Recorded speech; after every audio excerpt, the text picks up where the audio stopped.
Una directiva europea molt potent contra la banalització del nazisme. A Europa està prohibit utilitzar aquests arguments en el debat polític. Si a tu no t'agrada l'independentisme dels catalans, planteja un debat on manifestis o exposis els arguments pels quals els catalans estan millor dintre de l'estat espanyol centralitzat com és ara.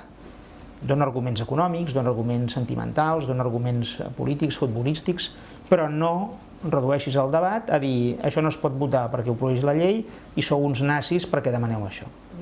I a més, el Parlament Europeu, la Comissió Europea, a final d'any presentarà un informe de com cada país de la Unió Europea està aplicant la normativa comunitària en contra de la banalització del nazisme. Per tant, jo cada vegada que hi ha hagut insults o desqualificacions en aquesta línia, jo he presentat pregunta parlamentària per tal que la Comissió Europea la tingui present quan redacti a final d'any aquest informe, que llegirem molt atentament. Perquè el que no es pot pretendre és ara pararem els catalans en la seva voluntat democràtica dient-los nazis i dient que estan fent una il·legalitat, i punt i final.